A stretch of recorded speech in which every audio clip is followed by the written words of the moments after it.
Avui farem pa rodó i pa de motlla, que aguiteu que tou que ha quedat. Veniu! Per fer-lo necessitarem farina, Sal, força sal, Un bol d'aigua calenta i afegirem la llevadura.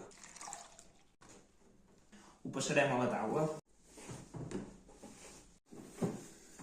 Ja ho tindrem, això. no tingueu por en posar-hi llavors, ja les anirà absorbint la massa. I vam posar-hi pipes, nous, el que vulgueu hi podeu posar. Olives... Tirem una mica d'oli perquè no se'ns enganxi en el motlle. I ara, a fermentar. I amb això s'hi ha fermentat... Olò! Ho és això? I ara amb un ganivet ben afilat li fem uns quants talls. I que això ja pot anar al forn.